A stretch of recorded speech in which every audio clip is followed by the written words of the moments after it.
Happy Thursday. Today is Thursday, November the 10th, 2022. Today's daily Bible readings come to us from Isaiah 12, Isaiah 57, 14 through 21. Yes, it's an Isaiah 2 for today. Romans 1, 18 through 25. And then you could have also read the complementary texts, which are Psalm 98, 1 Samuel 28, 3 through 19, and then Romans 1, 18 through 25. Again, I'm going to look at 1 Samuel 28. Talk about being Holy Ghosted. So I know it's sort of late for Halloween and ghost stories and stuff, but that witch of Endor, though, in this story, it's pretty intense. Saul, the hypocrite that he is, consults with a medium. So it's basically somebody who kind of brings up the dead and talks to the dead for you. Fortune teller, that kind of person that we see like on, like out on way out, take some pike, stuff like that. Anyway, so he consults with a medium, but this is after he's like cut them off from the land, as the witch herself says, the medium, I should say.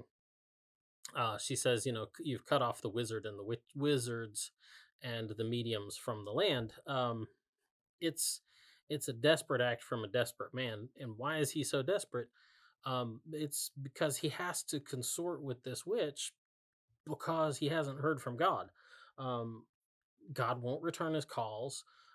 He texts God, but he can't even tell if God's actually read the message or not.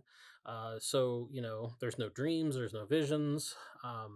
He can't even use chance to hear from God. So when it says the Urim, that's this idea of casting these stones and the stones giving you a yes or no answer. Should I go to war with the Philistines or should I stay home? Yes or no. God won't even talk to him through that, which is pretty intense. So God has he won't even talk to him through the prophets, right? He goes to the prophets and the prophets are like, I've got nothing for you.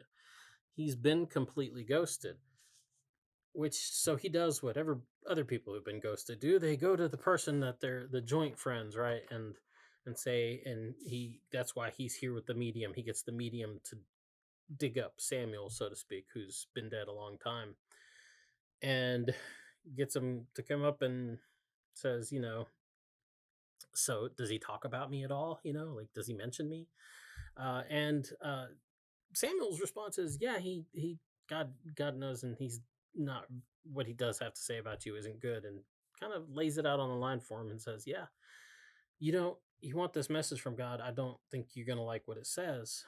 But then kind of buried within that is basically, you didn't listen to him when he talked to you anyway, so why do you care now? It's probably a good question for Saul. Anyway, that's the DBR for today. Get out, enjoy the day, and we'll see you tomorrow. Boop.